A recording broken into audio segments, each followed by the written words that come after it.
Queridos amigos, les envío este video de acá de Roma, donde se estima fue San Pablo martirizado.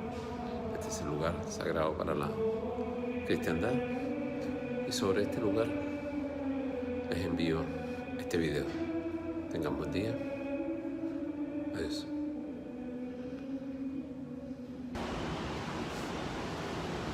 Hola queridos amigos, muy buenas tardes. Aquí con el suave sol de Iquique los acompaño para revisar nuevamente algunos conceptos que están en relación con los elementos del acto jurídico y en general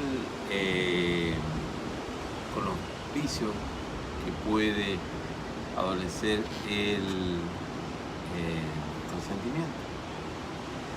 El error es el tema que hoy vamos a revisar como un principal contexto. Creo que es bien importante que lo tengan presente, el error como concepto y en general sus clasificaciones. ¿Qué vamos a entender por error? El concepto fundamentalmente se define como aquel concepto equivocado, la ignorancia que se tiene de una ley o de una persona o de un hecho o una cosa. Aun cuando no son lo mismo, nuestro derecho equipara al ignorante con el que incurre en error en sentido estricto. El primero en general no conoce algo, y en el caso del segundo lo conoce mal. La clasificación fundamentalmente se distingue en primer lugar entre error de derecho y error de hecho, ¿ya? El error de hecho es la ignorancia o concepto equivocado que se tiene de una persona, de una cosa o de un hecho, ¿ya?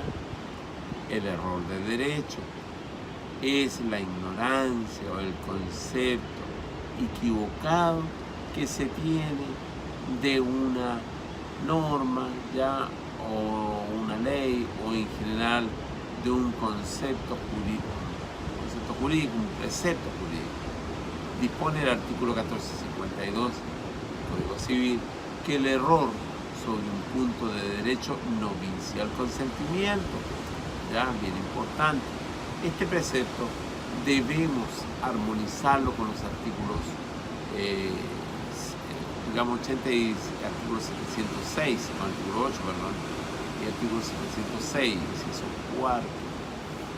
El artículo 1452 es una consecuencia del artículo 8, de tal forma quien ha contratado teniendo un concepto equivocado de la ley o ignorando una disposición legal no puede alegar este error para excusarse de cumplir sus obligaciones por esta causa, ¿ya? O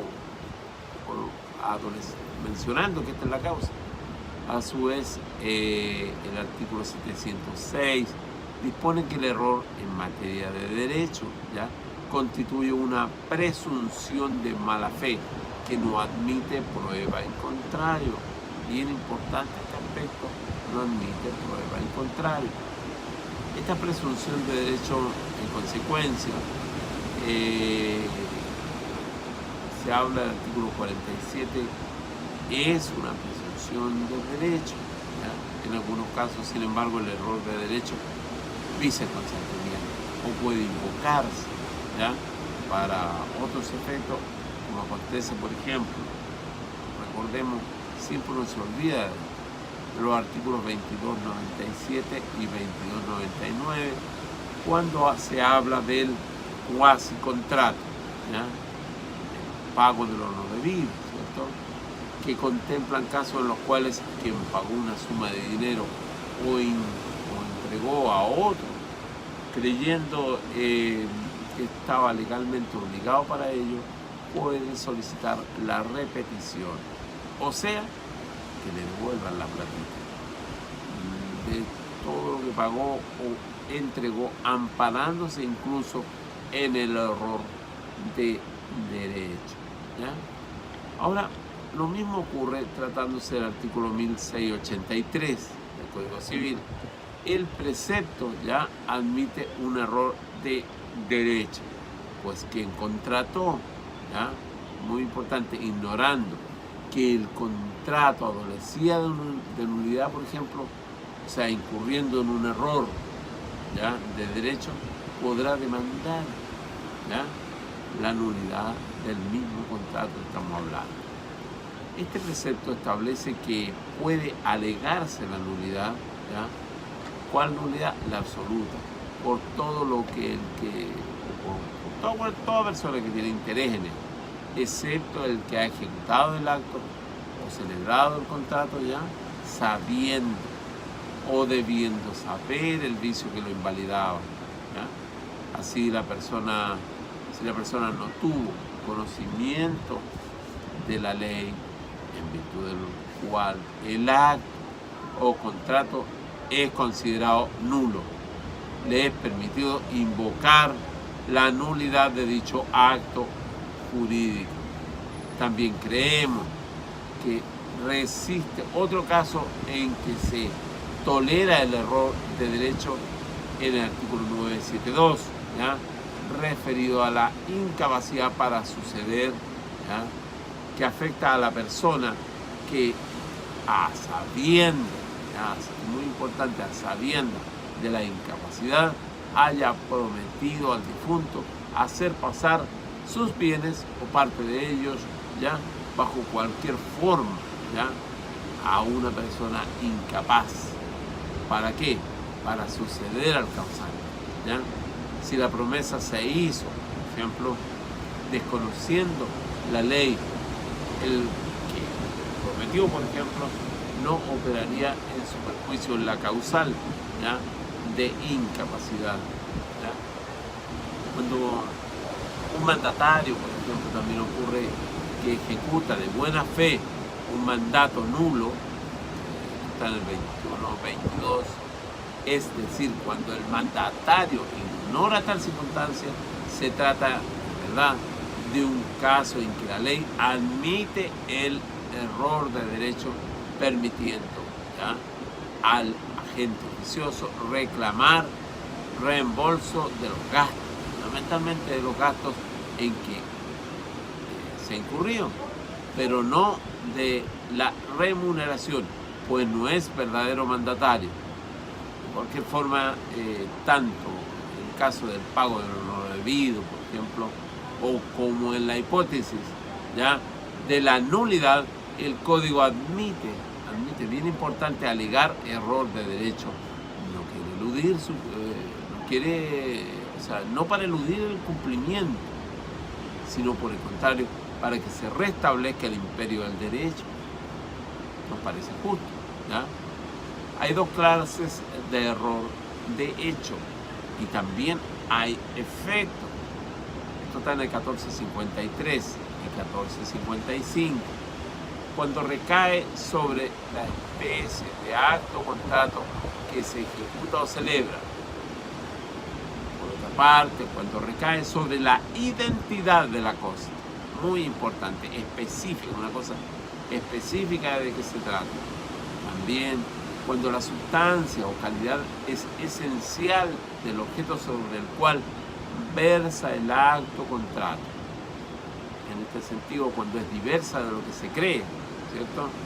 Entonces, cuando recae sobre una cualidad accidental, ¿ya?, de una cosa, y esa cualidad ha sido el principal motivo, ¿ya?, lo que más se tiene en cuenta de una de las partes para contratar, y ha sido claramente conocido de la otra parte, ¿ya?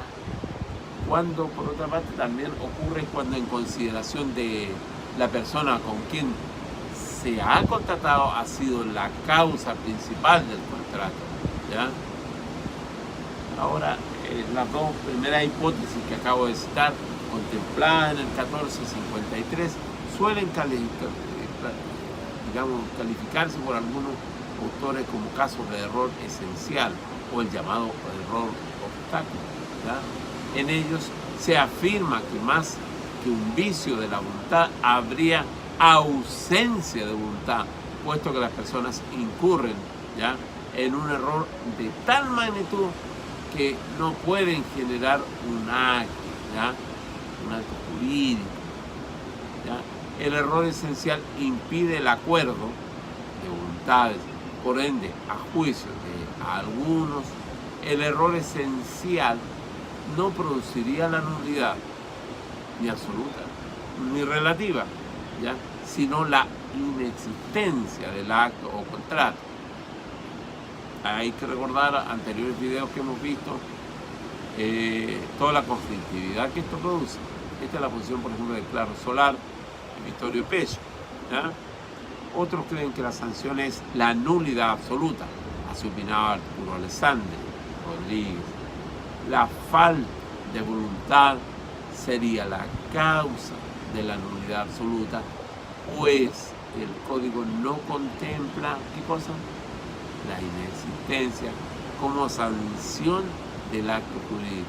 Ahora bien, dado que las causales, fundamentalmente las causales de nulidad absoluta, son taxativas, ¿ya?, y están señaladas en los dos primeros incisos del artículo 1682, el error esencial quedaría subsumido en la frase clásica que uno lee: la nulidad producida por, ya sea la omisión de algún requisito o la formalidad que las leyes prescriben para el valor de ciertos actos o contratos, en consideración ¿a qué? A la naturaleza de ellos.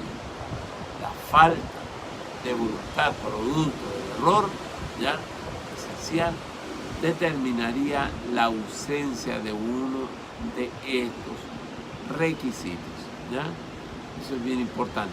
Para otros, sin embargo, los casos de error esencial, ¿ya?, producen nulidad relativa. Esa es creo que es la tesis de Somarriba, ¿ya? Al igual, tratándose de los restantes, ¿ya?, casos de error, por ejemplo, el sustancial, el accidental y en las personas, por tres razones. Porque el artículo 1453 señala que el error esencial, ¿ya?, vicia el consentimiento y no expresa que no exista tal consentimiento. Si el consentimiento está viciado, ojo, viciado, al menos se entiende que existe, puesto que el artículo, por ejemplo, el 1454 expresa que el error de hecho, ¿ya?, vicia a sí mismo el consentimiento, ¿ya?, y se refiere a casos de error fundamentalmente sustancial, de que, de acuerdo al artículo 1682, produce nulidad relativa la palabra clave acá, a sí mismo. Evidenciaría que el error esencial del artículo 1453 vicia de la misma manera el acto o contrato que el error sustancial del 1454. Por otra parte, porque el artículo 1682, después de enunciar las causales de nulidad absoluta en sus dos primeros incisos, ¿ya?, deja claro, me parece que el inciso tercero, que cualquier otra especie de vicio produce nulidad relativa y da derecho a la rescisión del acto o contrato. Ahora bien, el error esencial u obstáculo no está incluido en ninguno de los dos incisos donde comienza este artículo. Por ende, la sanción aplicable solo podría ser aquella que contempla el inciso tercero. En el primer caso de error esencial dice relación fundamentalmente con la especie de acto o contrato, ¿ya?, que se ejecuta o celebra. Eso es clave. El error consiste en atribuir, ¿ya?, una de las partes una naturaleza jurídica diversa al acto o contrato de aquella, ¿ya?, que le atribuye la otra. Por ejemplo, el código es claro, una de las partes cree celebrar un contrato de un préstamo, ¿ya? Por ejemplo, que podría ser un comodato o de mutuo, según sea el caso, ¿ya? Mientras que la otra, pasó el rollo, ¿ya? Cree que se trata de un contrato definitivo de donación. Y ocurre. El artículo 1677, en las normas de la tradición, se refiere también a esta clase de error, cuando éste recae en el título que antecede a dicho modo de adquirir, ¿ya? El segundo caso de error esencial recae sobre la identidad de la cosa, ¿ya? Sobre la identidad específica de que se trata. De acuerdo al diccionario, en general uno siempre recurre al diccionario de la lengua española, que conviene tenerlo a mano, ahora digital. La palabra identidad denota el conjunto de rasgos propios de un individuo, ¿ya? De una cosa, que lo caracterizan frente a los demás, ¿ya? Eso es bien importante. Una de las demás, por ejemplo, o de las más comunes, es la que nosotros podemos encontrar a un caballo A, ¿ya? Y la otra entendió que se vendía un caballo B. En la tradición, el artículo 676 alude a la identidad de la especie que debe entregarse. En las normas del contrato de transacción, el artículo 2457, por ejemplo, prescribe que el error acerca de la identidad del objeto sobre que se quiere fundamentalmente transigir, ¿ya? Anula la transacción. El artículo señala que debe tratarse de una cosa específica de que se trata, es decir, una especie o cuerpo cierto, ¿ya? De manera que debiera descartarse la hipótesis, ¿ya?, de error en la identidad de la cosa cuando se trata, ¿ya?, de cosas genéricas, ¿ya? Pero respecto a estos, en general, el error que se produzca, según expresaremos o hemos visto en los otros videos, podríamos encuadrarlo en los casos de error sustancial, ¿ya? Entonces es bien importante tratar de precisar esto, en la cual el precepto alude a un acto contrato. El error, en consecuencia, puede afectar tanto a un acto jurídico unilateral como a uno bilateral. Un ejemplo de error en un acto jurídico unilateral sería el error, sería el acto, por ejemplo, el cual el acreedor alza una hipoteca en circunstancias de que su voluntad era alzar, ¿ya?, la otra caución de la misma clase, ¿ya? En este caso el error recae sobre la cosa específica que se trata, pues el acreedor entendió alzar la hipoteca, ¿ya?, sobre un inmueble, pues la obligación caucionada con ella ya se extinguió y por error clásico, un error de apuro, qué sé yo, era principiante, lo hizo sobre otro predio sobre el cual tenía hipoteca, fundamentalmente, que caucionaba una obligación determinada, que está pendiente de pago. Eso lo van a ver ustedes posteriormente en el cumplimiento de las obligaciones. El tercer caso de error de hecho se refiere al llamado error sustancial.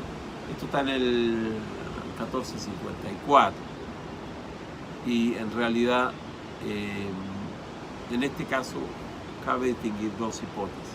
La primera, ¿ya?, se refiere al error que recae en la sustancia de la cosa. En la sustancia de la cosa, esto es, en la materia concreta que se compone el objeto, sobre el que recae la obligación. Se trata, ¿ya?, dice Vial del Río, de un contrato estrictamente objetivo, ¿ya?, y muy materialista.